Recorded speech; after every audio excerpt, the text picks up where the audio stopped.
जब हम भगवद गीता का नाम सुनते हैं तो क्या लगता है? कोई बहुत पुराना धार्मिक ग्रंथ? ये उससे कहीं कहीं ज्यादा है। यह असल में संकट, मार्गदर्शन और ज्ञान की एक ऐसी कहानी है जो आज भी उतनी ही ताजा और जरूरी है जितनी हजारों साल पहले थी। तो चलिए इस कहानी में गहराई से उतरते हैं। तो कहानी की शुरुआत होती है कुरुक्षेत्र के एक बहुत बड़े युद्ध के मैदान से। लेकिन जैसा कि हम देखेंगे, असली लड़ाई तलवारों और तीरों से नहीं, बल्कि एक योद्धा के अपने ही दिल और दिमाग के अंदर लड़ी जा रही है। ये शब्द हैं उस समय के सबसे महान योद्धा अर्जुन के। और आप महसूस कर सकते हैं कि इन शब्दों में कितना दर्द, कितनी पीड़ा है। जरा सोचिए, वो इंसान युद्ध के मैदान में अपने ही परिवार, अपने ही लोगों के खिलाफ खड़ा है। सिर्फ ये ख्याल ही किसी को भी अंदर से तोड़ने के लिए काफी है ना? और ये कोई आम लड़ाई तो बिल्कुल नहीं है, ये एक गृह युद्ध है। अर्जुन के सामने दुश्मन बनकर कौन खड़े हैं? उनके अपने गुरु, उनके दादा, उनके भाई बंधु। ये फर्ज और भावनाओं के बीच एक बहुत ही मुश्किल और दिल दहला देने वाला संघर्ष है। और बस इसी पल हम देखते हैं कि अर्जुन पूरी तरह से टूट जाते हैं। वो महान योद्धा जो अपने पराक्रम के लिए जाना जाता है, वो अपना हथियार डाल देता है। अपना फर्ज निभाने से, लड़ने से ही इनकार कर देता है।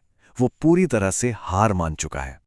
लेकिन अर्जुन के इसी गहरे संकट के पल में कहानी एक बिल्कुल नया मोड़ लेती है।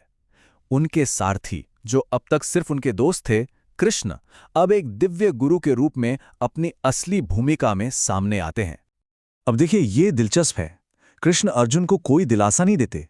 वो सीधे सीधे उन्हें झकझोरते हैं। कहते हैं कि इस कमजोरी को छोड़ो और उठो। ये एक तरह से एक वेकअप कॉल है। तो कृष्ण अपनी बात की शुरुआत एक बहुत ही गहरे सच से करते हैं, शरीर और आत्मा के बीच का फर्क।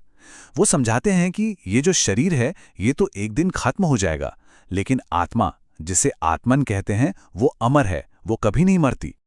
और इस बात को समझाने के लिए वो एक बहुत ही सुंदर मिसाल देते हैं।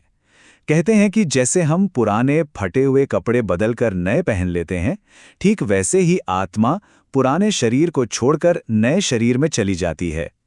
शरीर बस एक लिबास की तरह है। चलिए अब आगे बढ़ते हैं। अगर आत्मा की अमरता का सच समझ आ गया, तो अब सवाल ये उठता है कि इस सच को अपनी जिंदगी में कैसे जिएं। तो गीता के लिए 3 रास्ते बताती है: कर्म, भक्ति और ज्ञान। गीता दरअसल 3 मुख्य आध्यात्मिक रास्तों को एक साथ लाती है, जो अलग-अलग स्वभाव के लोगों के लिए बने हैं।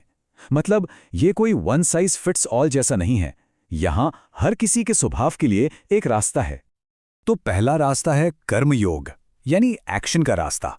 ये उन लोगों के लिए है जो हमेशा कुछ ना कुछ करने में यकीन रखते हैं। इसका फंडा बहुत सिंपल है: अपना काम करो, अपनी ड्यूटी पूरी करो, लेकिन उसके रिजल्ट से मत जुड़ो। मतलब काम करो, पर इस चिंता में मत रहो कि मुझे क्या मिलेगा। ये दुनिया में रहकर भी उससे ऊपर उठने की एक कला है। फिर आता है भक्ति योग, जो है दिल का रास्ता। ये उन लोगों के लिए है जो ज्यादा इमोशनल होते हैं।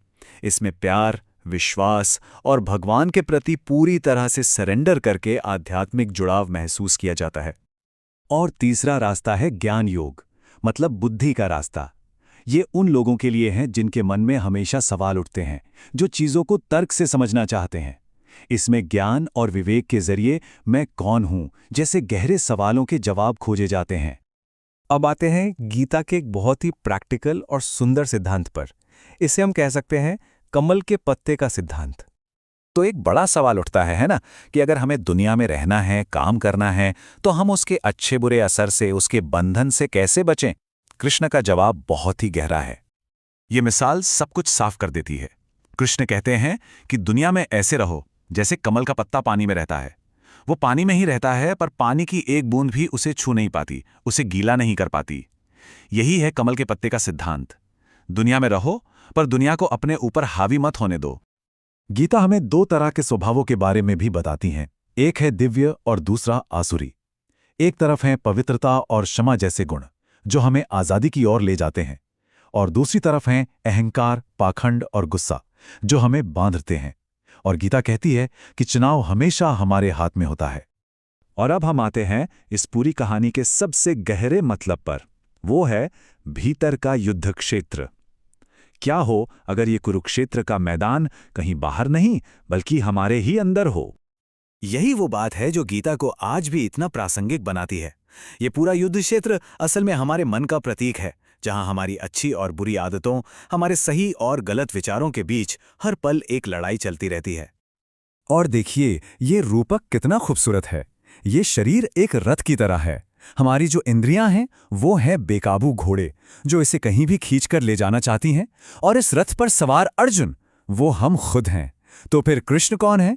कृष्ण है हमारे सारथी, हमारी अंदर की आवाज जो हमेशा हमें सही रास्ता दिखाने के लिए तैयार है। लड़ाई असल में हमारे ही अंदर के लोभ, लालच और अहंकार से है। तो आखिर में गीता सिर्फ एक प्राचीन कहानी नहीं है, ये हमारे अंदर चल रहे संघर्षों को समझने और उनसे निपटने का एक प्रैक्टिकल गाइड है। ये सिर्फ प्रॉब्लम नहीं बताती, बल्कि उसे हल करने का रास्ता भी दिखाती है।